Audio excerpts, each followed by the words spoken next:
Welcome, gentlemen. We got Fraley and Donley. Donley, this is like your fourth time. Fraley's first. Veteran. Give it up, crowd. Yeah, for Fraley. Cheers, Hit the can applause. Yeah, yes. Woo! I got one over there. I just can't reach it from here. Yeah. So, welcome back in town, home for the holidays. Sorry about the mess. You know, I mean, I think we've dealt with it okay so far. We've got a little dust on the table. You know, a little dust. You might even be the last one on this table. Oh, it's the end of an era. This is the end of this set. Yeah, I'd say I was just thinking about that as I was setting it back up because tomorrow I'm going to tear it all out. Okay, what are we going to do? What's the plans again? Chairs, no table. You know, just more of like you're staying with the trend of podcasts now. Have you guys watch them? You watch them, Fraley? No, well, I'd listened to when Jimmy Dan and Nick had been on here a few times, but any other podcast though? Do you listen to? Oh, well, I mean, as far as like sports and stuff, I mean, I listen to Ryan Russillo's stuff a lot. Oh, killer. Yeah. So, and then I mean some political stuff here and there. You know, but I mean, I guess I wouldn't necessarily say I'm a huge podcast guy, but. Do you watch or do you listen? Depends. I mean, I probably listen more than I watch. Yeah. I like to go see what the person looks like, and then listen to them talk. Yeah. Just so you can like place it in your mind. Yes. Okay. Yeah. I like that. What have you been listening to?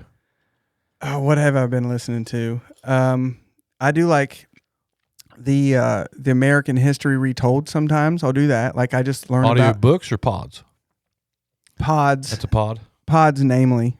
But I do like I'll read books, but normally I feel like I got to read because it's better for me than just listening.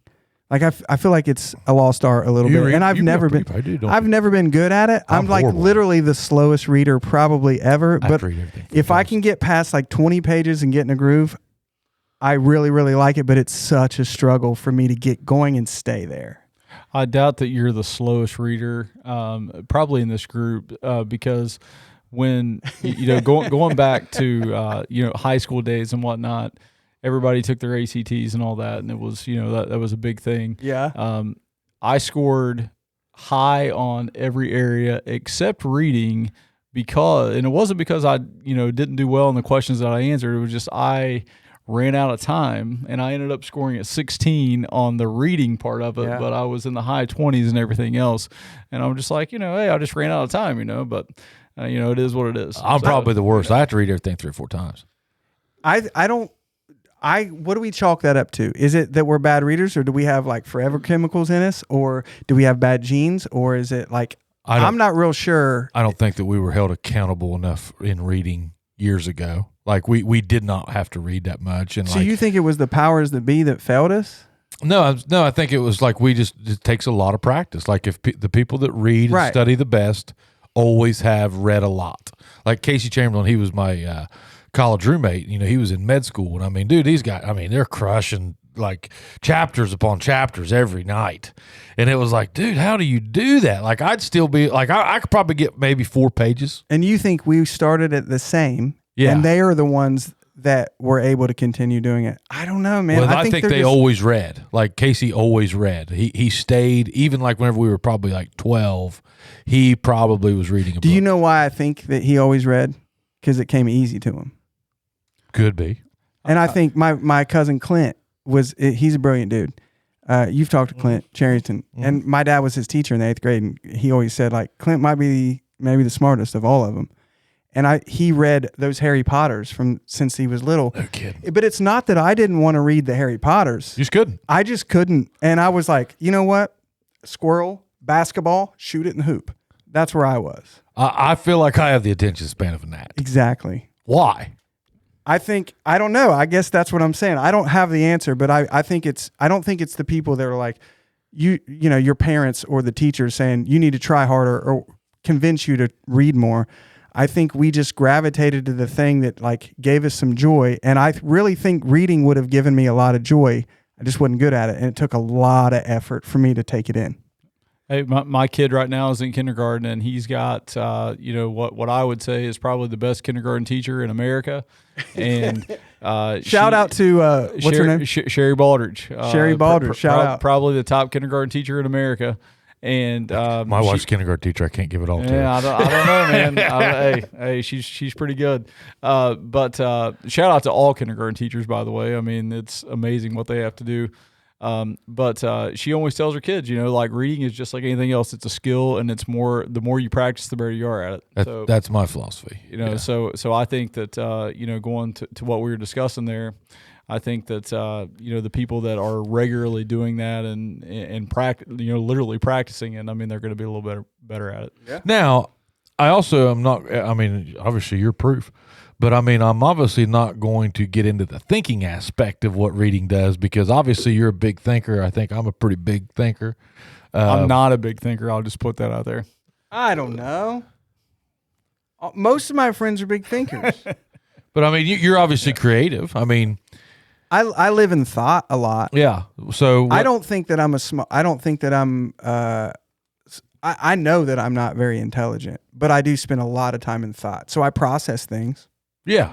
And creatively, I think if you want to say something, and I'm just saying as a whole, whether you're writing a song or a book or whatever that topic is or that style is, you have to spend a lot of time there, I think, to get your point across or get it to be received. Has that helped you any writing, like songs? Like, do you think if you were a better reader that you might, or... Oh, yeah. I think if I was a better reader, for sure I would be a better songwriter. You talking about like commas and punctuations, or just, what are you talking about? Like how I'm taking it, I'm talking about more informed and taking in information. I think so. All these authors are a result of the things that they've taken in and the things that they have digested and processed, and I think they're trying to put a new spin on whatever the story they're telling, but they're really just a product of all the stuff they've taken in. I think the same thing with music. I mean, my musical blueprint, for whatever reason, I grew up not like huge into music just because mom and dad didn't listen to a ton, but I started to absorb it later. But my blueprint isn't as wide as some of the other ones. And I think if it were, I would probably be doing more. I would be more versatile, for sure. You're saying, like, a lot of guys start playing in church. A lot of, they start whenever they're 5. They learn that whole hymn structure. Yeah. Learn those chords. Learn those, absolutely. majors and the sevenths in church. Yeah. I played with, isn't it crazy how many musicians started in church? Yeah. Crazy, and man. Some of them stay there. Like even the ones, in Nashville that got some things going on or whatever. I mean, they still, I don't know if they just, it's not that they need it anymore, and maybe it's they like identifying with that. But I think that there is maybe it brings them a nostalgia kind of feeling that it's like, for me, coming back home does that. Yeah, yeah. When I start getting into going hunting. Yeah. Coming back off the Nashville, going back home, going hunting or something. I think it's just trying to be like things that make you feel good and comfortable, and like I get something out of this. My buddy Paul, he's with Shenandoah, and he's all the time. You see him go over and do a religious set somewhere. His wife's big into the religious world, and he's always went right back. No, he does. That's not his primary, but that's his home. Yeah. And you just see a lot of them like that, man. A ton of them. All the guys, even Bart Wiseman locally, I think he started off kind of in church. Most of the guys locally start off in church. Yeah. I mean, I know guys that have hits that are writing church songs and, all of that. Write what you know. Yeah. Write what you feel, I guess. Yeah. All of that counts. You said, I know you probably won't talk about it. You said you got another one out, maybe? Do I? Well, you said you just had one of them pick one up. Did I? You told me that on the way in. You said, "Hey, I just got a good cut, or I just got a good demo, or something." There was something. Oh, I had a track come back. Just somebody, like it's somebody who that I wrote the song with. They build it out on a computer, essentially. Yeah. So they're essentially the producer in the room. So you get in a room, you write some songs or whatever, and tell everybody. Like, I think we get that asked a lot. Like I get it from on your behalf. I think sometimes, like how are you writing songs now? Like, give me the day. When I write with people, if it's us, or like if you moved to Nashville and like you were a songwriter, like how would you go do that nowadays?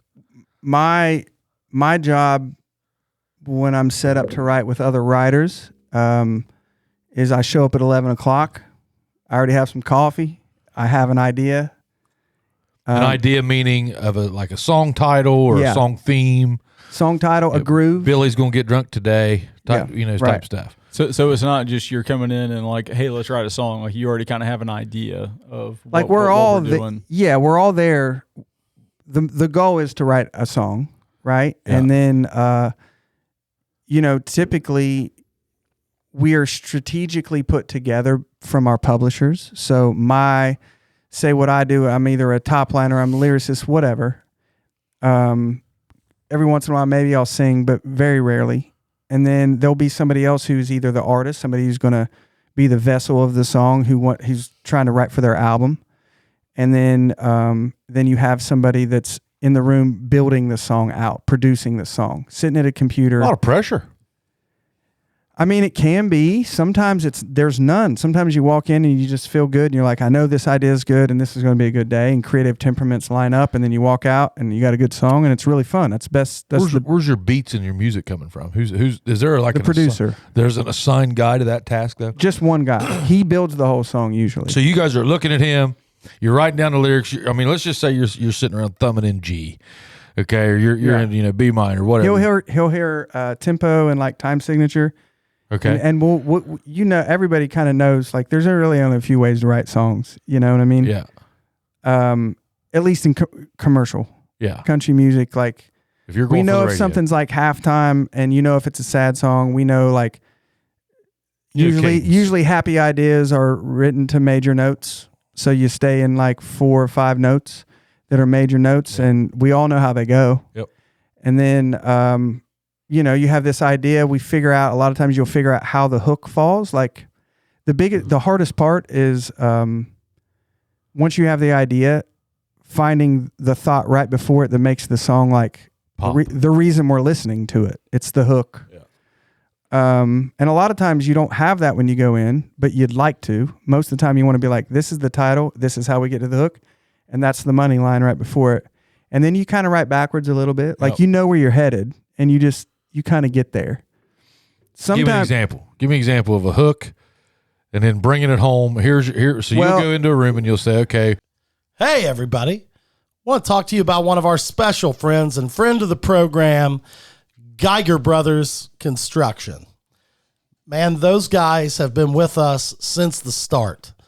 Scott Massey, even though we're kind of hard on you sometimes, we sure do appreciate your sponsorship. And guys, if you own a commercial business and you need some contracting, engineering work, anything done, give those guys a call. 740-286-0800. Geiger Brothers. Thanks. Was their daddy's picture? Matt Stell. Matt Stell. That's not Jared Need. That's who I was thinking of. That's a good example. Yes. Because that's got kind of a flip. Yeah. Let me think about this. We had started that ain't me no more. Yeah, that ain't me no more. Okay. Yeah. We had tried to write that a couple times, and we knew that we had a hook. Couldn't quite figure out how to get to the money line, if that makes sense. And the money line was that ain't me no more.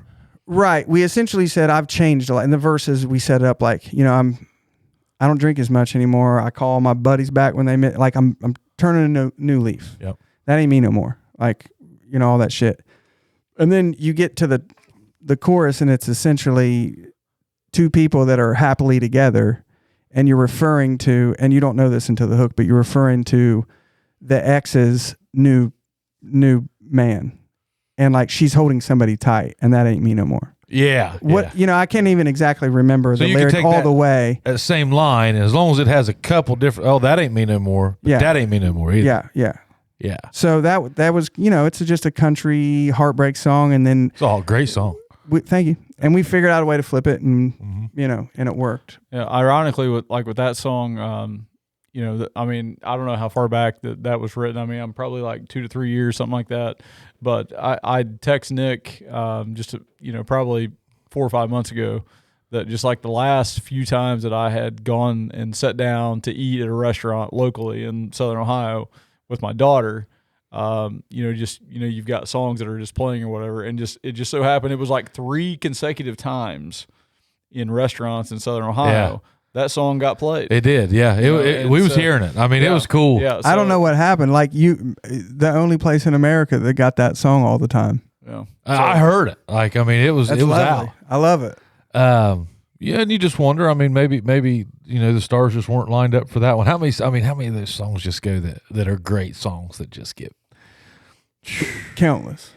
lost in the sand? Countless. Can't even begin to tell you. I mean, like, tell me about town now. So I haven't been there. I was thinking. Tell me about town. Now. Tell me about the rabbits, George. Yeah, hey, tell me about town. I want to know, like, if a guy went in there right now to write songs, where would you send him? Like, I would cold send off him. the streets. Literally, I would send him to Debbie Champion. I swear to God. Would you? The woman? Yeah, that's where you cut your teeth. That's where I met people. So writers' rounds and Man, I've met people at that place to this day you're still friends, yeah. that I'm still friends with that have more than succeeded in town. Like, I don't know where people set the bar, but wherever most people set the bar, people that have gone above that. Yeah. And it started in that little place. I think you just got to get there and you got to grind. It's been cool to watch, like, how you and Shane and all of them kind of were all down there years ago. Yeah. And, like, to see how everybody still knows each other, like, from that certain era. And I mean, you met people down there, just everybody that I've ever known that lived there. They met people years ago and they're still down there just doing it. It's like, man, that's awesome how they're all just still down there doing their thing. I deserve a badge. This will be 18 years. Wow. Yeah, I mean that's kind of the wild part, and kind of what I was, going to speak to is that, I mean, I can remember this guy, when we were in college, kind of starting with his, doing what he was doing, playing songs just, for all of us and everything. Yep. And then he moved. I mean, you did catch me at the very beginning. Yeah, yeah. I mean, writing songs about our roommates, just making fun of them, like that's putting words together that rhyme. And we couldn't all hit thought a he bar was chord. great and everything, but I knew B minor. Then he moves to Nashville, and didn't you go to Columbus next? I did. Short cup of coffee. Yeah. So he's in Nashville, but like what he's done though, as far as being down there and not knowing anybody, just kind of starting out, playing at different places, making the connections and whatnot. And you just said 18 years. Yeah. Right. I mean, that is a long time. And, I think there's I'm sure there's a lot of people out there that think, okay, like I can play guitar and I can write songs and this, that, and the other, but are you willing to grind for 18 years the way this guy has? Yeah. And, my guess is that most people are not. Well, you've done a lot of different. You've done things differently. I mean, you're single. You don't have any kids. I think a lot of that is by choice. Yeah, it is. You chose to say, "Hey, I am going to go after." And I think if you planned on being like a real successful musician, I think that's a pretty important talk to have with yourself when you're 20. Like, hey, I might want to put the family thing on hold. Yeah. But I think a lot of people think that, okay, like I can play guitar a little bit and I can write a few songs. Yeah. I can go to Nashville and within a year or two, like I'm going to be, something. Like I'm going to be something. Yeah, I mean, the odds are you're probably not, because there's a lot of people that think that. What is the odds? Do you know? Is there? Do they? I don't know. I don't know if there's a way to put. How many people move to town a day? I don't know. If there's less than 50,000 people in that town trying, I would be really surprised. 50,000. I'm guessing. Trying. That's 50,000. I mean, there's probably 1.5 million people in Nashville now, and one of the biggest draws is music. And I think there's such an influx in, when I say trying, I mean people that show up with the inkling of maybe I'll go to a writer's night and play a song out. And like, I'll take some pictures and I'll take some meetings and I'll try to like work my way into it. I'm not saying like 50,000 people are grinding, because it's a pretty small community. But I do think a lot of people show up with the idea of maybe. And I think they're coming from LA now. They're coming from all over. Like, country music has never been more popular than it is right now, ever. And it's starting to intertwine with pop in a way that's like, I just saw something Drake and Morgan Wallen did something. Yeah. And, Hardy did something with Post. And you're starting to think like, this is not just a regional and a cultural, like, rural thing anymore. Like, this is mainstream stuff. So the number is a lot, and I think it's only going to grow. but there's a lot of people in town doing it. There's a lot of like pretty people showing up, taking a lot of pictures of themselves too. There's not a whole ton of grind in that part of it. Yeah. So wouldn't you say there's probably a lot of people that like the idea of being a songwriter? I mean, there's a lot of people that want to be like famous. The actual grind and like what it actually takes to actually do it. There's a lot of people that would move down there just to say. And that's probably just kind of a microcosm of society right now. Oh, I heard on Rogan the other day that they did some study, and it said in a range of like from 12-year-old to 20-year-old people, they tested these kids or teenagers or maybe even 20-somethings. The number one job was influencer. Was it? That's what they all want to be. A non-fulfilling job is what they all want to be. And if you ask those people, what does that even mean? My guess is they probably couldn't give you a real definitive answer. It's pretty wild what's going on with like TikTok and I'm not on TikTok, but I can't imagine. Thank God. Well, hey, I'm saying like the business opportunities, we could do it right now. I could go live from the Chubby guys, okay? And I could take a product. I could take, whoever made these coasters. And I could say, hey man, do you guys like these coasters? Well, click the link below and just tag their link. And you can make 10 to 20% off of everything that link that you posted goes. Well, I say that, and it's interesting. I mean, there's kids getting millions and millions of views. Well, now you're into a ratio game on, hey, if you get 2 million views, 2,000 of those people is going to click your button. Right. You got to get the fans though. Or the views. Yeah. Or the followers. Speaking of CJ, I talked to him not too long ago, and that's what we were talking about, is that's what they're asking him is like, and then you wonder if they're just buying their followers. Absolutely. If they have a team behind them that knows some people that buys the followers, and then is the product or the market even what it is? Probably not.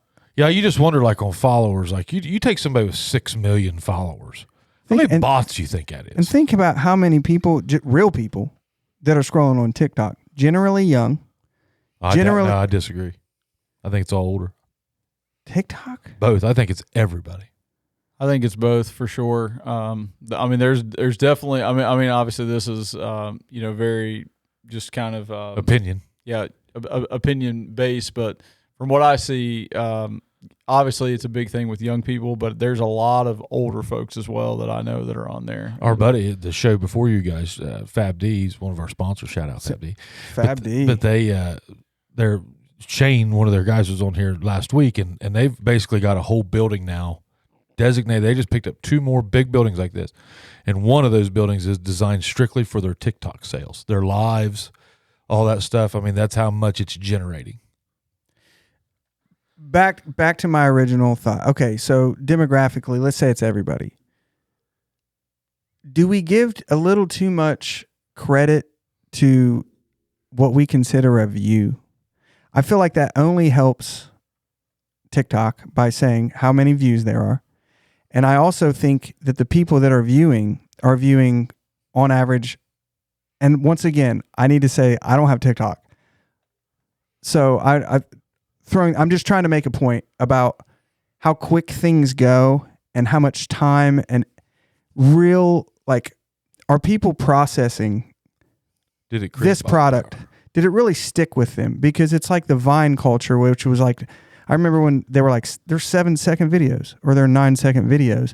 And I'm like, how much impact can you really make in 9 seconds? And I feel like TikTok is even faster than that. I think you just go through it, and just because you stop on something doesn't mean that anybody's going to process what that really is. No, because it's one of 1,000. It's up to you. It's up to you whether or not you are good enough to get them to process it. That's the art of it.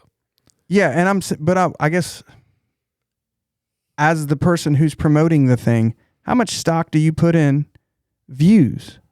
And does it really translate to money? To buying power? Does it generate buying power? And brand? We just had one of those videos. I've talked about it a bunch, but it's up to like 6 million views now. And I mean, is what you need? No, that's what it had. It's got 6 million views on. It's got 4 million on TikTok and like 2 million between Instagram and Facebook. So you're saying one of your videos, and what does that translate to you? Nothing. Now, Could we probably go back in there and repost and use that video and do it again? Probably. Yeah. So there's like this whole there's a whole idea and like a whole scheme, scheme is the wrong word, but there's a whole business plan behind all of this digital world. You know, like they're not going to let you in unless you're willing to make certain investments. I think they've proven that. Even, I mean, YouTube, Instagram, Facebook and Instagram are probably the two least amount to do it. But like your big sellers like TikTok and all those, they're not going to let you do certain things unless you do a certain amount of things right. Yeah. And I think what you're talking about there, that economy, if you will, It's an economy. Yeah. is what is so appealing to young folks.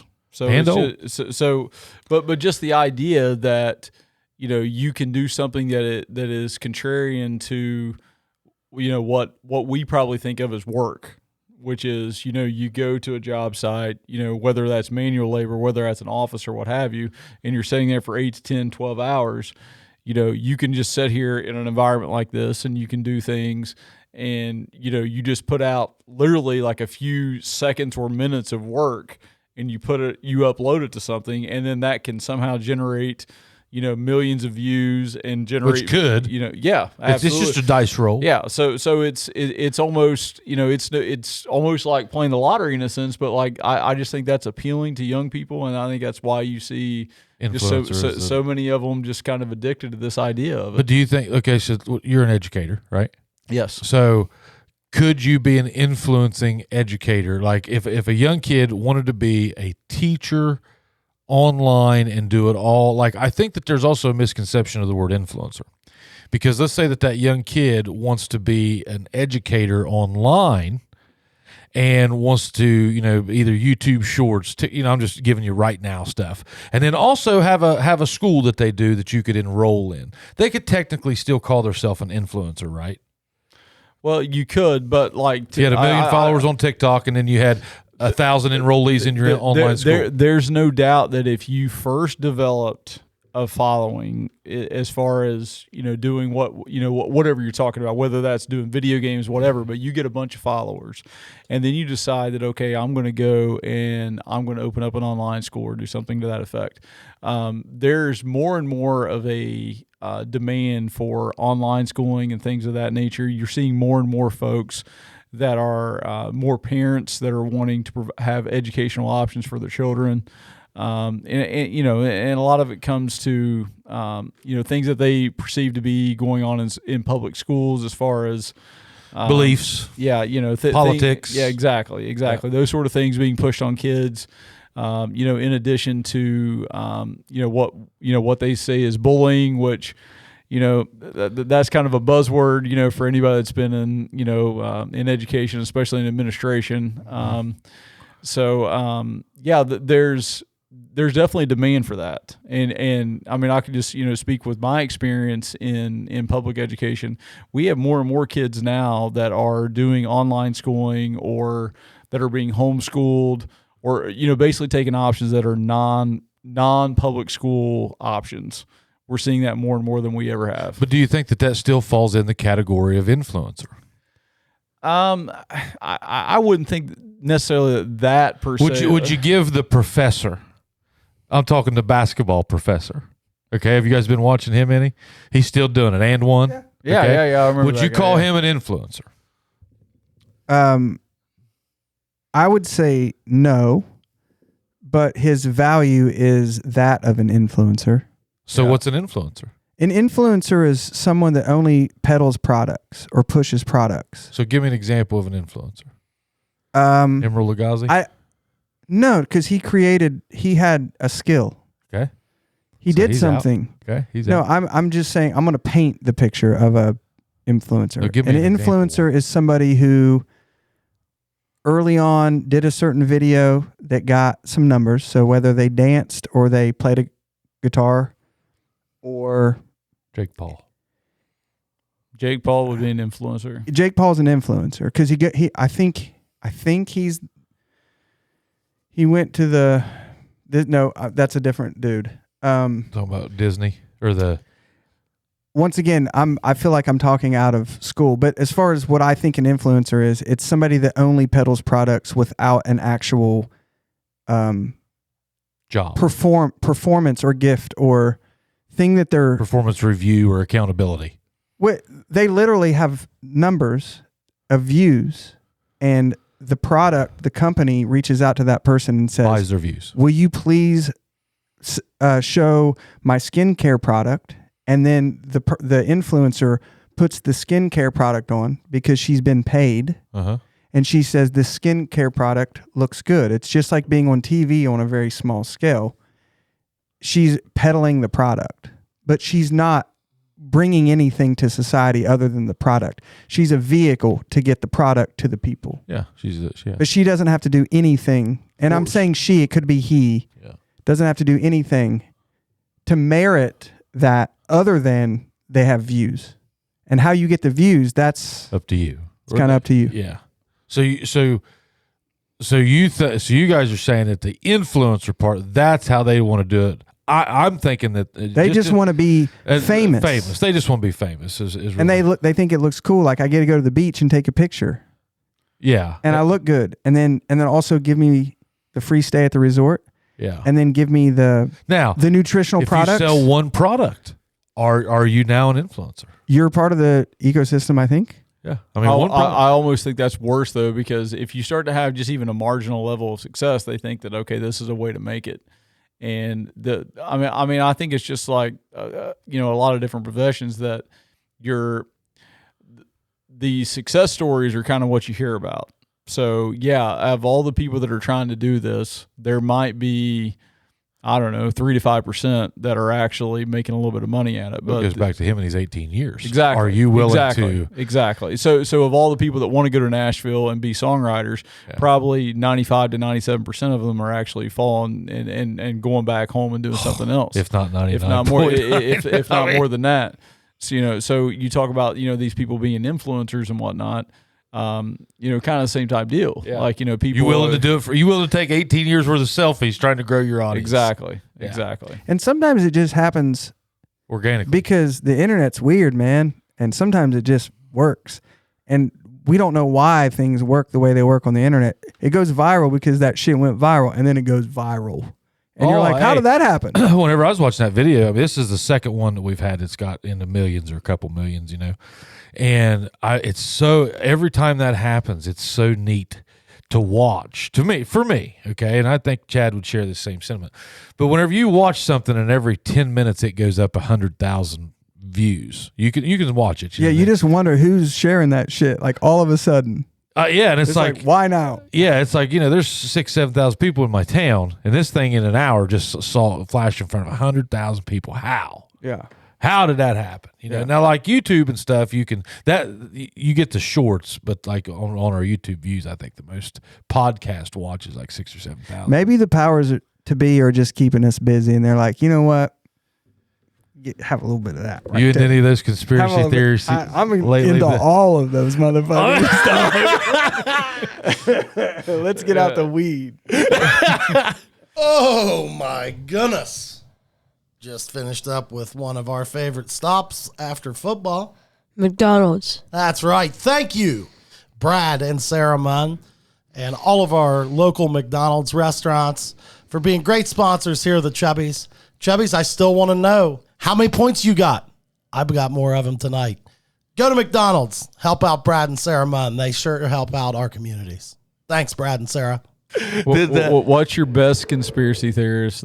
Yeah, what's your best that ever? Oh, the one I heard recently that I thought was great was, so we're just essentially half breeds for aliens, and we're a vessel to hold the soul. Well, as they go out, we're artificial intelligence. We're, millions of years of advancement. They're flying around. They're doing things like, these dumb fuckers are about ready to hit the nuclear bomb, and then they come in and they stop it, and they're like, "Don't do that. Hang on a second." And then they go back and they handle like another global war, and then they come back and they're like, "Our souls are good. Yep, they're still moving around. We're good." That's what I think right now. So you were down. You were down with the chick on the plane that was like back there talking, the fake dude that was saying like, that motherfucker's not real. Like you're down with him. I don't know that. You don't know that one? I think I saw that was a real, wasn't it? I mean, yeah, the woman going crazy on the back of the plane. Yeah. She was saying if her name was Karen, I was not. No, I'm not on board. No, but she was. She was. I don't know. She was sitting back there with somebody on the back of a plane, and then she got like kind of escorted off, and she was just yelling, saying that motherfucker is not real. Like she thought he was from another planet. Yeah. So. I think there are probably people out there that are from another planet that I talk to. Well, I tell you what, man, it opens my eyes whenever I get a phone call like yesterday, and I see how these conspiracy theories could come to light. I like it. It's good. It's good. Is just like whenever you called me yesterday and you said, "Hey, is there really a titty bar going in on Main Street?" And I was like, "Man, he's only 8 miles away," and they fell for it. Oh yeah. I told him it was just some suspicious guy, and this is like my Christmas dinner or whatever. And I was like, it's just some suspicious guy on Facebook making that stuff up. And then immediately, my niece's boyfriend looks up and he goes, "Yeah, and he names the guy." Yeah. Like he knew the guy who was doing it. Yeah. And 90% of the room was bought in. That's what it was. Rumor was there's going to be a strip club right here. It's called Cat's Corner. Yeah. Or something like that. Yeah. And I thought, man, how do I get a temp talent scout job for that? Like, can I come in and be like, yeah, you're in, you're out? What's your conspiracy, Fraley? You brought it up, but you must have several. I mean, no. Like I'm not a big conspiracy theory guy, but I guess I will say this, that my trust in the powers that be dwindles by the day. Yeah. So powers that be is in religion or powers that be in politics? Powers that be in regards to government. Yeah. Yeah. So like, I think going back in my life, like I've grown up kind of thinking that, okay, generally the people in government are trying to to help you and trying to make people's better lives and stuff like that. Because you want to believe that. Yeah. But like the older I get and the more things that I see, it's just like, these guys just do not care about anybody except themselves. And you're seeing that. I mean, we talked about this before show, the issue too. In Ohio. Yeah. I mean, what's that? That's a legalization of the weed. Hell yeah. And you're seeing all these amendments. Thanks for all the yes votes, by the way. Shout out to all the yes votes. You're seeing all these amendments coming around to this bill, and it's all about the greed. Yeah. Every daggone bit of it. Yeah. So you're saying that the whole country's falling. So as far as, as far as that issue goes, the fact that you could have an amendment passed by a fairly overwhelming majority in a state that is generally considered to be a pretty moderate state, that it's a fairly is a good should be a good representation of the United States. How can anybody call us moderate now? Well, I mean that is forced. true. We're forced into that though because of geographical region. No, from big media. I think we're forced into being. You had the riots in Columbus, dude. I think honestly, if you sit down and you ask, I don't know, whatever our web is of 100 people that we surround ourselves with, and generally they're going to be more like you because they're your people. But if you spread that net even farther and get around people that are different from you, your views probably aren't that much different. I think it has been polarized on purpose. Yeah, they've polarized our image. I would definitely agree with that, and I think that throughout the state of Ohio, you've got. So certainly, like in the rural areas, that there's going to be a little bit different way of thinking versus like the suburban areas and stuff like that. But still, generally, I feel like Ohio is generally pretty reasonable people. It's a microcosm of the U.S. Exactly, like you were saying. Exactly. And you had this amendment that went on the ballot that passed by I don't know what the exact margin was, but it wasn't like it was 51-49. It was a comfortable margin. Yeah. And now you've got politicians that are doing everything they can in the through the legislative process and even like through the judicial process to try to kind of alter that, circumvent that, yeah. and like that, what are we doing? Yeah, I mean the people spoke. Exactly, and it wasn't even close. And how much longer are we going to allow that same government to do that? Like, but what do we do? Well, there's things you can do, I think. I mean, vote better? Well, no. I mean, look at what they've done to, I mean, every president in the last 10 years they've tried to impeach. Huh? Every president in the last... They're only impeaching because the last people impeach, and they know it's not even going to work. Every president... Nobody's going to get impeached. Yeah, They're not getting impeached, bro. Nobody's getting impeached. You're right. I'll agree with that. Nobody's getting impeached. Yeah, take that off. It looks too bad for the country if somebody gets impeached. Like, man, we let them really fuck up this time. I got another theory. I mean, they are being impeached, but they're not getting removed from office because you have to get a 2/3, and there's no way you're getting a 2/3 vote. I got another theory. So, all right, maybe. All right, conspiracy. All right, let's hear it. What do you think about man's evolution coming from mushrooms? I fuck with that. All right. Yeah. You're gonna have to explain that because I have no idea where you're coming from there. Well, you're not a mushroom guy. I'm not informed on this particular matter, bro. It's the biggest organism in the world. Okay, and you guys are making me sound like I'm the idiot here. No. I'm trying to get you. I'm trying to get you on this theory that I've yet to hear on board. Okay, all right. So all right, bring it on. I'm open minded. So a fungus is a living organism, correct? That grows from no seed, no nothing. It just happens. It's like the first thing that was ever in. It has to be the first thing, yeah. And what if the mushrooms just eventually evolved into mankind? And that's how mankind was. When people describe a mushroom, from a very reduced, like an edible way to describe a mushroom, they say, I've heard people say, it's somewhere between a vegetable and a plant, or a vegetable and an animal. It's got properties of both. Okay. So the coolest thing about a mushroom is that it can play a lot of roles for me. There's a really mystic thing about it. Like, you don't know it's working until it's there. Oh. Like, it's all over the ground. It's all underneath us. And there's so many relationships that it has, that it helps, that it, like, they live off things, they break things down, they have symbiotic relationships with plants, and it's just really a remarkable thing. And unfortunately, from a medicinal standpoint, it's been kind of shit on over the last 50, 70 years for political reasons. But I think it has a ton, like, people need to know about it. I will say that. So and how like, explain to me this. So, and you're probably, you're way more into this than I am. I'm a pretty big mushroom guy. We found our first morel together. Yeah. Amen. We do. Yeah. Cheers. But how do you have a wild organism, plant / animal / wildly growing, no seed, no nothing, generated from a mixture of chemicals, molecules, density, just generated from whatever's there? And how do you get that? And then not only that, but now you can repeat that same exact process. Chicken of the woods is chicken of the woods. A morel's a morel. So it's totally wild, but it's the exact same thing. And I'm not completely following you there. How do you get morels here? You didn't plant them, okay? Mm-hmm. How did they just get, and they grow from, and no morel has a species. Well, they do, I guess.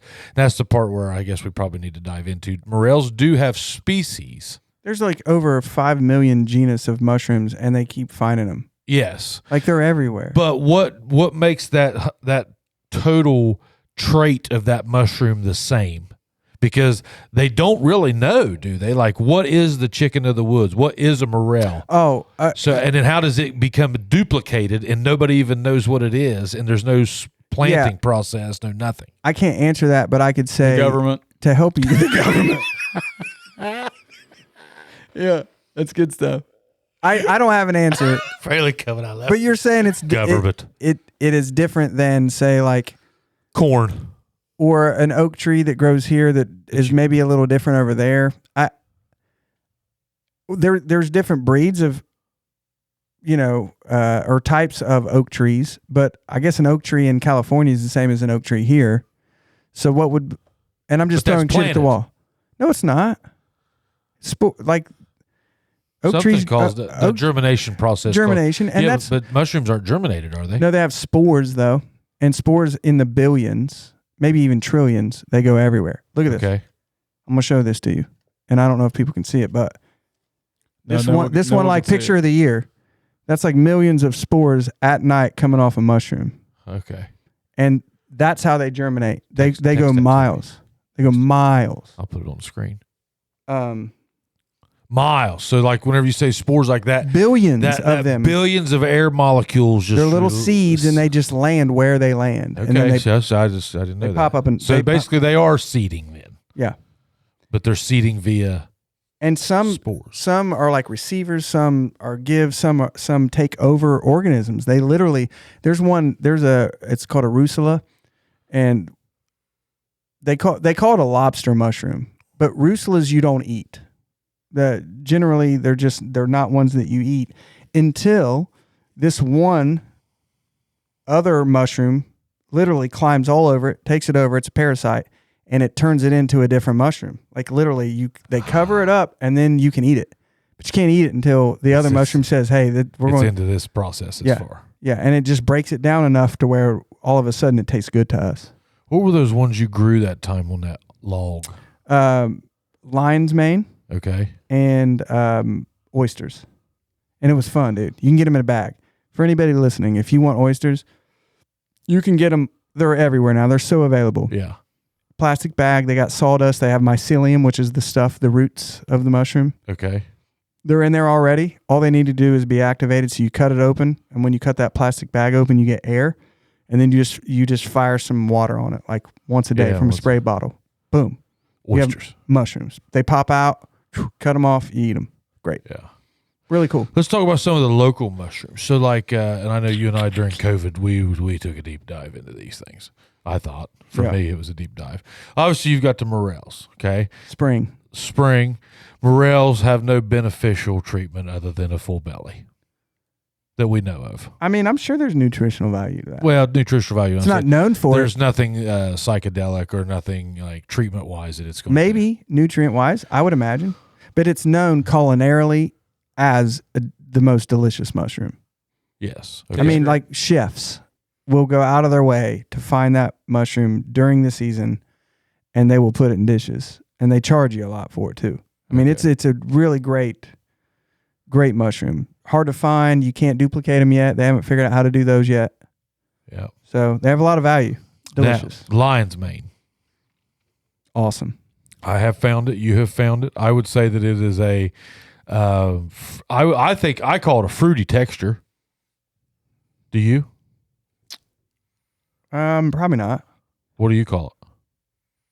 I mean, it's pretty mushroomy to me. But it's like a chewy, like a it's like a fruity, like a orange. Like I would put it like an orange. Okay, I can kind of see that. I cooked it. Butter. Got it hot, and I put it in crab cakes. Okay. Have you ever had it, Fraley? Not that I can recall. So the lion's mane mushroom, and it's you can find it around here. I have found it twice. Big market. Big for it. market. It's worth a lot of money. But tell me, let's talk about what it does. I think it's like brain function, cognitive function, focus. Yeah. Helps you sleep. Okay. So do you really notice? I mean, I have. so you really do see that? Yeah. Because I always think like with some of that stuff that it's just Witchcraft. Yeah, like I mean, you hear it and they Medicine. tell you like, okay, yeah, you're gonna see improved brain function, memory, this. That, You know and the what? other. I mean, you're right. Maybe I've only done lion's mane probably 3 times. Well, I do it like a drug. It's edible. It's delicious. You've only It's ate worth- lion's mane twice. Yeah, Or 3 times. It's hilarious. But you may be right. I mean, I like mushrooms. You know what I mean? Like I want to believe that mushroom is giving me a boost in cognitive. No different than an apple a day keeps the doctor away. Right. Yeah. So maybe you're right. Maybe I ate that shit at I found one out there. It was my first time. You tell me I'm not geeked. I'm already geeked. I was geeked. You know? Yeah. And then I cut it up and I cook it and I eat it and I'm like, and you're much smarter. You can do math much better. yeah, at it. exactly. Yeah. if only I could retake my ACT, Yeah, exactly. my standardized tests. Yeah. You probably get a 28 on the reading chart.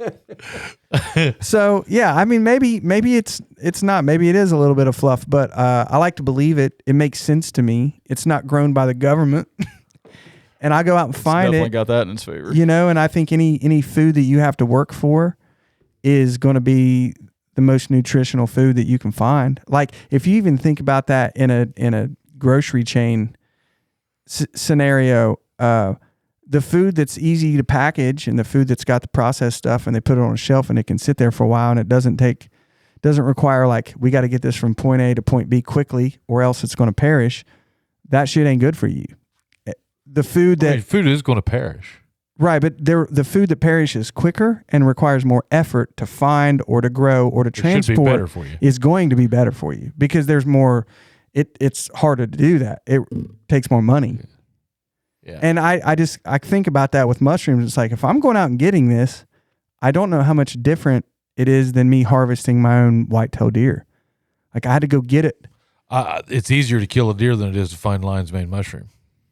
Yeah, for sure. Yeah, I would say that easy. They always said like killing a coyote down here was like killing. They said you had a higher chance of killing a Boone and Crockett buck than you did a coyote. And I believe that, you know, because coyotes are just so smart. Well, you know, man, we hunted our ass off. Yeah. To find a few morels. You remember that first year? Bro. I mean, dude, unless you got somebody shows you a patch. No, we got lucky. I remember, I still tell people this story. He and I didn't know what we were doing at all. We were just like, we know people that do this. This would be fun. We've got a lot of time. Yeah. We park that little spot and we go out there and we're aimless. If you're not, the people that find the big bunches of morels, they know those motherfuckers are popping. They're either going to pop a little bit or they're going to pop a lot, but they know where to go. They have a patch. We didn't. We were aimless. Yeah. And I remember we were on like a trail. There was a walking trail and that dude was standing up in the middle of the trail. And I thought, this is easy. You just look at the dirt and you pick up the mushroom. and dude, we found like 3 that year. I mean, it was just like, that was what we found. Yeah. It was I learned more that year about mushrooms though. I mean, it was just a huge, what about chicken of the woods? There's no, I don't think they cultivate that one or.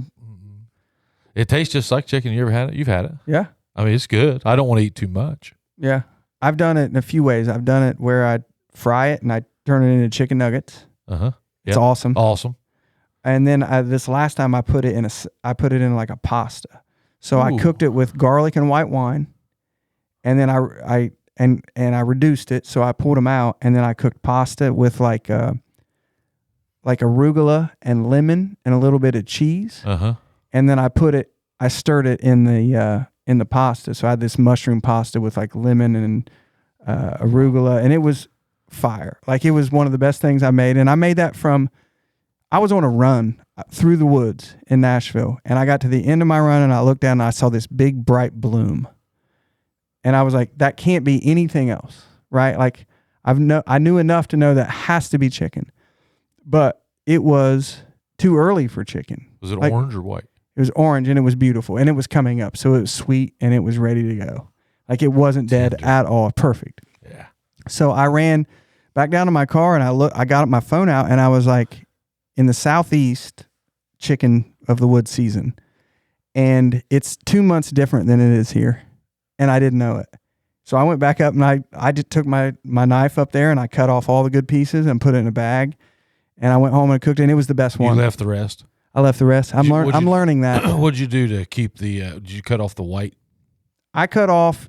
And left the orange? I cut off a lot of the red and the orange, but I just went to where it was soft. Like when it started to get hard, I just quit cutting. Okay, yeah.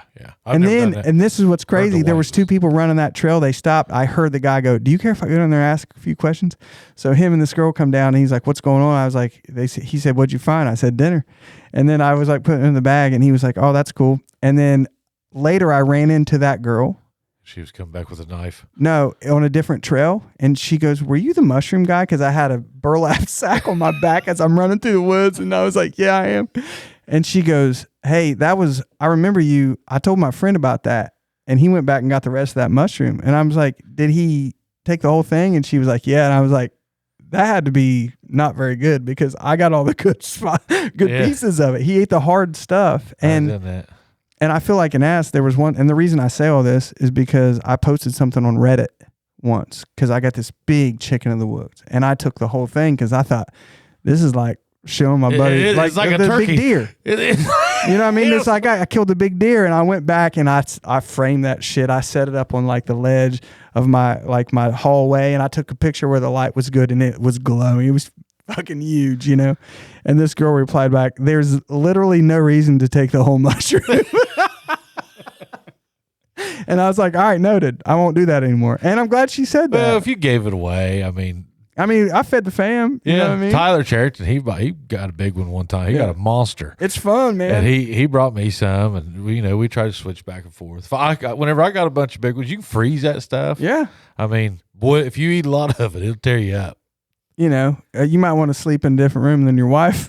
I ate it every day for like 2 weeks one time, every day, just thinking it was going to go bad. Yeah. Oh, man. And then finally it hit me like, why is everything on fire? It was that chicken in the woods. And I was like, finally it hit me. I was like, man, I've been eating that too much. Yeah.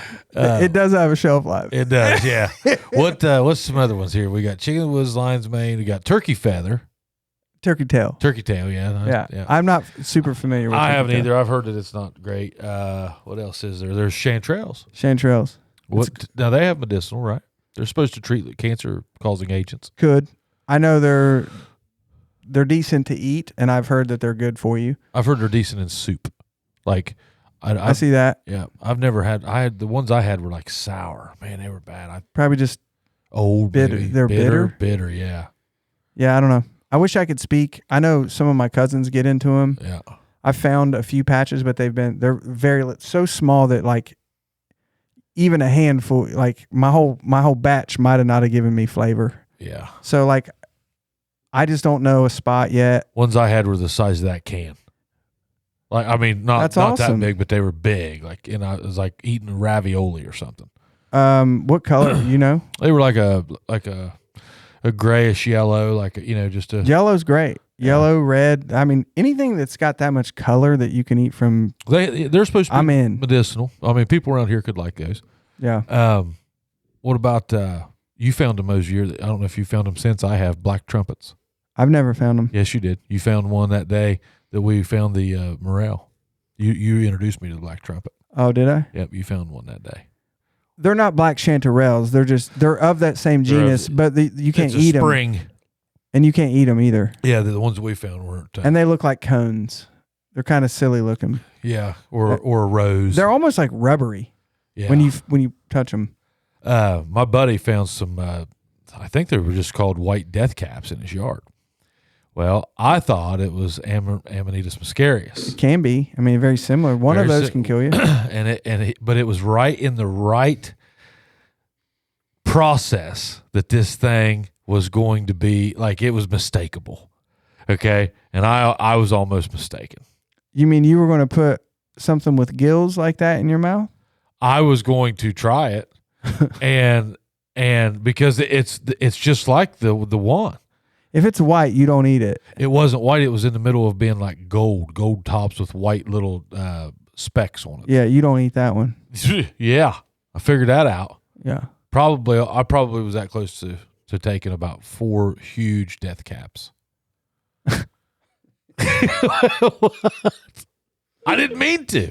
Well, I just like to eat mushrooms. You said I was this close. I mean, I was. I took him. He brought it. I went out and got him at his house because he goes, Pudge, I don't think these things are safe. And I was like, I'll come get them. And I said, let me see him. And I want to see him. And he picked them, and I took them home. And I mean, man, I guarantee you, there's people that's tried that, and maybe that's what the full mushroom trip is. Maybe it's like that toxic. So what for someone that is like myself, that is untrained to all this, like, what are you looking for? Like, what indicates that this is not a safe mushroom to consume? Anything other than what you know, stay away from. Stay away from. Like, unless you know what it is, you should not. You should not eat it. What if you know nothing? Then stay away. Then I wouldn't do anything. I recommend going out with somebody who does. Yeah. And not that this is a good testing ground by any means, but I looked up enough to know what a morel is. Mm-hmm. You can't really mistake chicken. If you do, you're eating a jack-o'-lantern. That shit grows I almost did that. Not on a tree. First time. There's just certain, like, there's not going to be another really lion's mane. I mean, if it's got tendrils and it's growing off a tree, a dead tree, and it's dripping, looks like a beard. There's about four or five that I know, that I feel like most people know. I'm not an expert by any means, but if you don't know what it is, you don't need to be eating it at all, ever. Well, but the main thing is go out and find them, identify them, and then learn. Yeah, and some of those, like Amanita muscaria, is a huge, very broad genus. Yes. And I could be speaking out of turn when I say that, but like it's got a bunch of them within that little subset. And some of them are actual like super hallucinogens, and they have properties, not psilocybin, but something similar. And a lot of people say that's how, like, I mean, priests and people many years ago used to find spiritual connection, and that's the way they think the birth of religion started, was Amanita muscaria. Like, they say Christmas has a lot to do with mushrooms, and when you start hearing about it, you're like, oh my God, that makes a ton of sense. Go look at any old Christmas picture from like back in the 1800s, late, whenever they were drawn. There's always like little mushrooms in it. It's not just that. Like, the more you hear about it, you're like, okay, that makes sense. And it's the Amanita mushroom that they draw. Amanita muscaria is the red one with the little white things on it. And that one gives a certain kind of property that is has a wide range of how, like, either you can get... You can go to the moon? You can go to the moon, or you can get really nothing, or you can get sick and nothing. So you're saying that Santa Claus was because somebody took some mushrooms? I'm pretty sure Santa Claus was because somebody took some mushrooms. Yes. Yeah. All right. You will like to tell the fire after the Krampus thing. I'm hoping my kids don't listen to this. So. Yeah, good job, Donley. Yeah, well, they can't listen until... What is the age to tell them? Thing that we all know. My daughter, who's 11, what is my daughter, who's 11, she knows, but my son, who's 6, is definitely still on board with Santa. Okay, all that range sounds good, but where's the age if we had to? When they come to you, however they get it.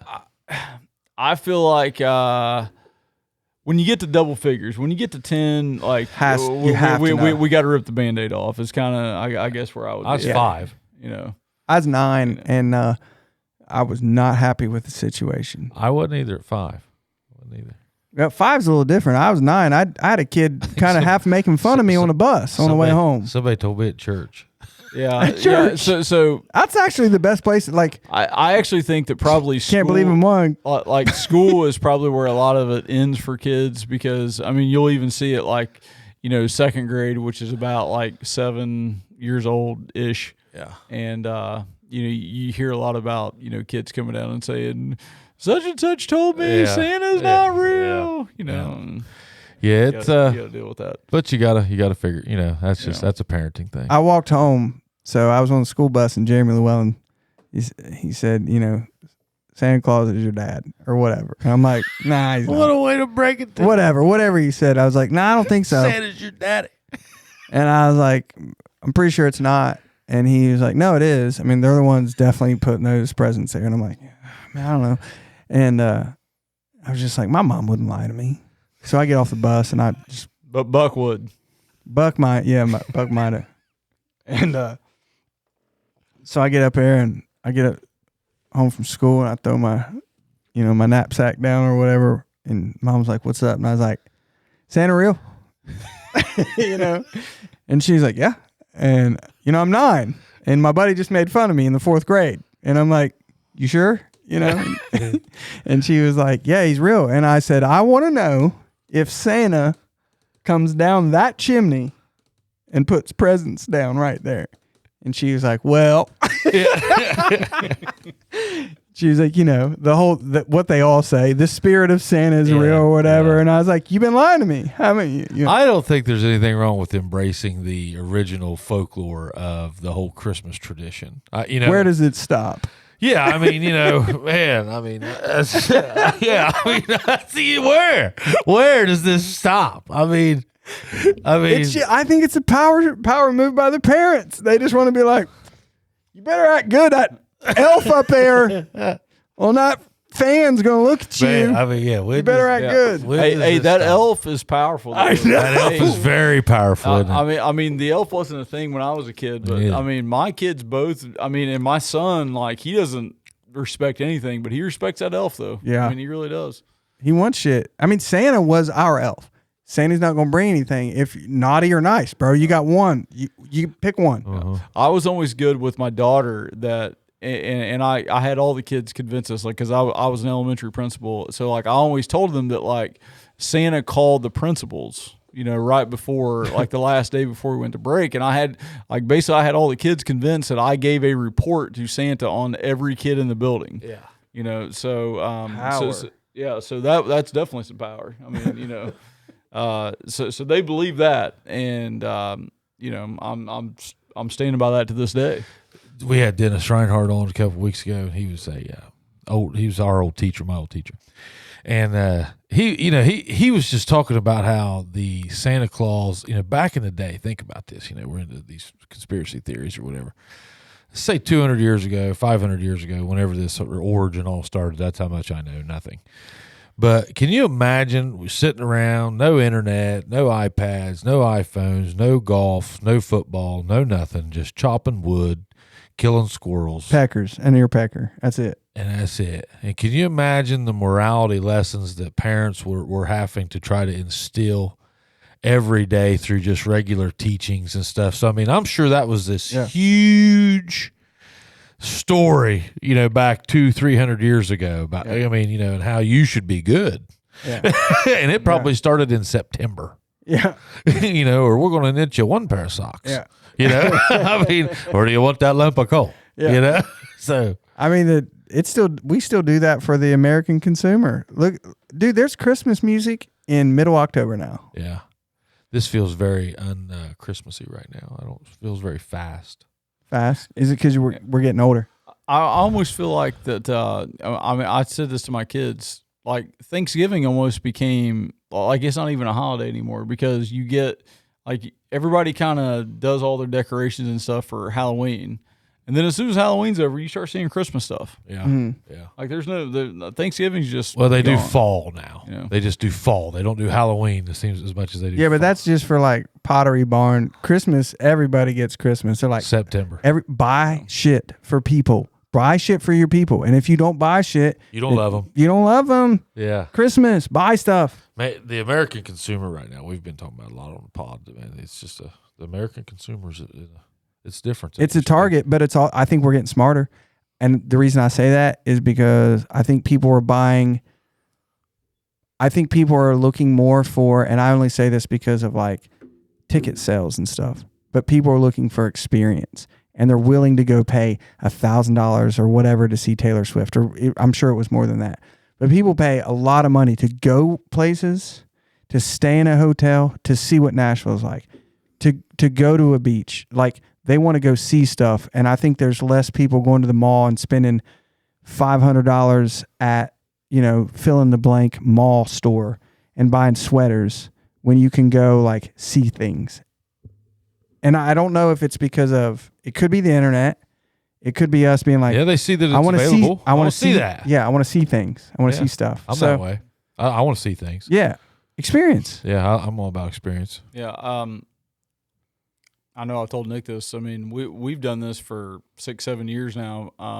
You know, the thing that we get for our kids, I mean, we don't buy our kids $1,000 worth of, Christmas toys and whatnot. I mean, we go on a trip somewhere. I mean, Is that what you do? You Yeah. know, I mean, so, that I just feel like that they're going to, and they would tell you this. I mean, that they You take them during Christmas. We usually leave either on Christmas night or like on the 26th the next day. And Okay. we go for, anywhere between 5 and 7 days. We go somewhere and, you go and you ask my daughter, about the places we've gone. She could probably tell you everywhere we've gone the last 5 years. And Yeah. she remembers those things. And that's, I believe Yeah. those things she'll remember for the rest of her life, as opposed to, oh yeah, that got a pair of Barbie jeans. doll or, the LOL doll or Yeah. whatever that, she's done with in I a couple agree. weeks. I like it. So we've done that, and I think that's Where all you been? Chubbies, hey, we all know this guy. All the folks over at AP Prep, we cannot thank you enough. Look those guys up at apprep.info. We get asked all the time, hey, what happens? How do you get over there? Hey, that's how you do it. You get on apprep.info, you look them up, you set a time for your kid's assessment. They schedule a time, you bring your kid over there, boom, it's done. They get you right in the schedule. And hey, for all you adults, you just show up on Monday, Wednesday, or Thursday night at 5:30, and they got their boxing classes. It's $10, or you can join by the month. So look them up at apprep.info. So so the very first year we did it, it was just kind of like a like we said, like a tour of Ohio. Yeah. So we went like Cincinnati, Cleveland, Columbus. Like Dude, that's kinda, awesome. That's great. Yeah. So we did that the first year and kind of went went somewhere. Every place we went and did something. We've gone to Charleston, South Carolina. We went to down in Alabama. There was a place called like the Grand Hotel is where we stayed. The resort we stayed at, Kind of like the Biltmore type thing. Asheville, North Carolina. Went to the Biltmore one year. Great experiences. Yeah, and then this year we're planning on Hilton Head, South Carolina. You been skiing yet? Not with the whole family. We have done like a skiing trip. I'm probably the world's worst skier. Yeah, I hear that from a lot of people. So when I go down, I just can't get up. So I don't. You don't do it. Yeah. So it's not my thing. Pointless trip. So, Now you've been doing it some. Well, I haven't been doing it, but I did it growing up a little bit. Yeah. So just like Fraley here, Dad and Mom, like when we were growing up, they kind of made the same choice, which is like, do we want to buy them stuff or do we want to? And they voted for let's try to let them see things. So they did a great job of getting us to Myrtle Beach every year because when you grow up in the Mid Atlantic or Appalachia or Midwest, you go to Myrtle Beach. So we did that every year. Yep. And then my favorite memories were snowshoe, and we would go up to Pocahontas County up in the hills. I mean, shout out to the guy who saw that back in like the 60s or 70s who built that. My favorite place. And we're able to, over 10 or 12 year period, we would ski once a year at this place. And, I've never skied out west. I've heard it's just amazing. They say we were skiing on ice, but it's all I knew, and it was fun. And I remember seeing like my siblings out there having the same amount of fun, and my parents and my aunts and uncles, and it was we're on blades flying down a mountain, and that's not unless your parents decide we want to give this to our kids, we wouldn't have been able to experience that. That's right. Not too many people, even as you get older, be a dad, you can't hardly go do stuff like that. I feel bad for these dads that can't get around real well. Yeah. We're getting to that age where we got some buddies that's, kind of limping up, and it's like, whew, man, I'm glad I'm going to fight that off as long as I can. Yeah. The only way to do that is stay mobile. Yeah, you have to stay mobile. I got buddies right now that I graduated with. I see on Facebook that, they're in a chair. Yeah. All the time. I've heard this before, and this is pretty, and I'm not saying it's a blanket statement, but if you stop moving, you start dying. Yeah. And I'm doing my best to if I've got to get out and just take a walk around the block, but on days that I'm not mobile and I don't do anything, there's something that's eating at me. And until I realize what's wrong, I don't know at the time. And it's just like, I'm still a child to some degree. When a child's hungry and they're mad and they don't know that they're hungry, but they're just mad, and then you feed them, and they're like, same thing with me getting out and doing something. And if I can do that, I'm usually ahead of the game. You're still pretty active age, Fraley. You're my age. You same age. Yeah. We're all three about the same age. Yeah. I've definitely in the last several months tried to make more of an effort, kind of going to what, to what Nick was saying. When you've got, kids that are involved in, better stay at it. Yeah. Yeah. Like when they're involved in different, after school activities and stuff like that, it's kind of hard to find time to go and, to get an hour to go out, to work out and do all those sort of things. I wish I was a morning guy. I wish I was a 5 a.m. dude. I just can't. Like the people that are able to get up I envy you. At 5 a.m. and do all that. Get it out of the way. It's not me. It's just your whole day changes when you do it. And I'm not that guy either. but I went through a little period where I kind of did it at times, and I always love it. It's always changes my life. Yeah. I would just say, like, I'm very fortunate with the job that I currently have, that my day is done at 3:00. Rarely do I have responsibilities after that. So I'm able to go get my kids right afterwards, get back to the house. And then if, I can go at, 3:30 to 4:30, I've kind of got to myself to go to the gym and kind of work out and whatnot. So, What are you doing, playing ball? No, I've just been, just using that Planet Fitness membership. Did you hear that statistic about guys? They was like after age, what was it, like 19, 80%. There was something, I had to look it up, but here's the theory. After age like 18 or 19, 80 to 90% of the people will never sprint again. I've heard that. Yeah, so I don't know what the number is. I'd have to look it up, but yeah. I think about sprinting. I swear to God, I think about sprinting all the time. Yeah, I know, Nick. I don't know if you're. I don't sprint though. I don't know if you're doing it or not. Sprint.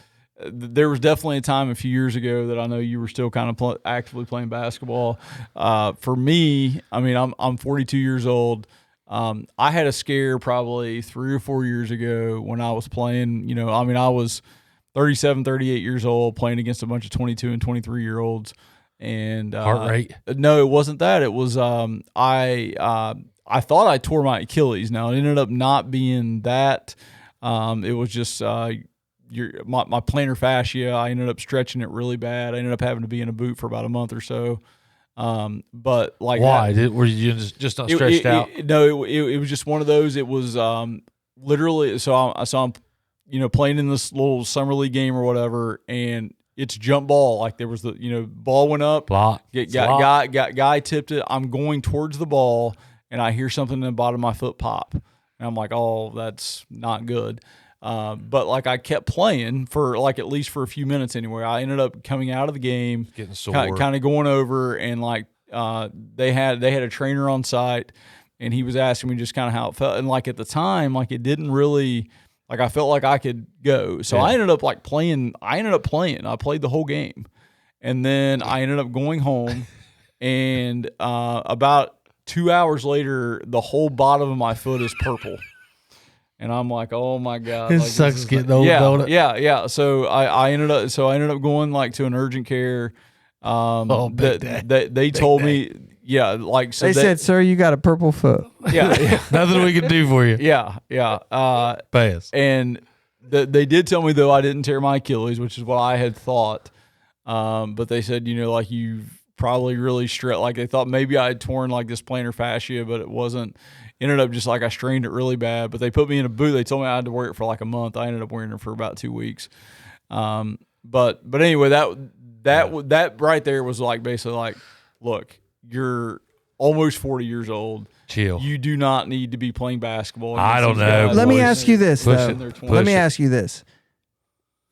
How much had you been like working out before that, or did you just go in kind of blind and be like, you know what, I'm a little out of shape, but I do want to play basketball, so I'm going to do it? I honestly can't remember at that point, like whether I was still, playing regular. I mean, I really don't know, to be honest. Because I think if you're playing regularly, staying in shape, and you're staying in shape, I'm not saying that wouldn't have happened, but also you would have been like, that feels really weird, and maybe get out. Yeah, like I agree with you that is.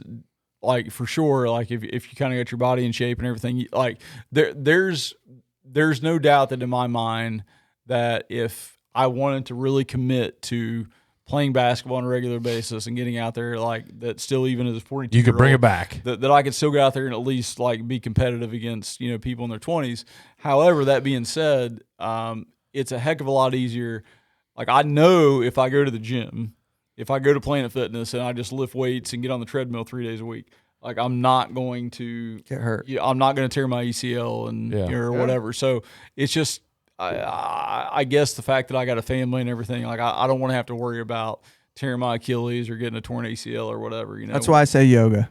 Get on it. So I don't want to be those guys that's like, yoga changed my life, but it opened my eyes up a lot. And it puts you in a lot of different positions you never thought you could get in. And you sleep real good after yoga, bud. Yeah. I can see that, and I would definitely be open to that, but like that's different. Offered. That's different than playing full court basketball against people in their 20s. Yeah. It's a different kind. Like you're not required to. This movement doesn't change. You know what I mean? Like when you do squats, that movement doesn't change. When you run, that movement doesn't change. But when you're playing basketball, you're stopping. You start. Sure. Everything is like you're putting your body in different positions. On a hard floor. Yeah, hard floor. That sucks. That's the hardest part about basketball to me. You're jumping. You're stopping. You're running. Yeah, you're contorting your body. Like the ball comes off a rim in a different way. You thought it was going to be over here, and all of a sudden you got to turn and try to get that thing. And you got to do it quickly. Yeah. That's the thing. I mean, if you're jumping up on a box or something, you know it's coming. Yeah. Frame yourself. My friend the other day, she hadn't done yoga in a while, and she is pretty flexible. And she went in and she said she did great. And there was even a couple moves that she surprised herself. It's like she was like, I have my foot back here, and they were like, pull it over your head. And so she pulled it over her head, and she was like, dang, I'm doing it. And then she's my age, and she goes to get in her car, and like she does something as innocuous as reaching over, like her bag was falling off her shoulder. She was grabbing her seatbelt or whatever, and she just turned real quick, and all of a sudden her back goes out. And she was out for like 2 days. Yeah. And she was like, I was killing it. What happened? I'm like, oh, I don't know. I think it's how old we are. Yeah. Yeah. I don't know. Boys, what else we got? Anything? You got pee? I got to pee. Fraley, did you have a good time? I had a great time. Congrats on your first podcast. Yeah, here. cheers. Cheers, boys. Welcome home. Merry Christmas. Merry Christmas. Thanks for having us, Pudge. Hey, no problem, man. Yeah. Thanks for having You got any sponsors we need to holler? We've already done that. It's all automated now. How about that? Yeah, we'll send them all out there. Just pay attention. Hit the links, boys. Hit the links. Hit the links. The links in the bio. They say it's out. Links in the bio. They say it's out. So hey, Chubbies, we'll see you next trip. See you.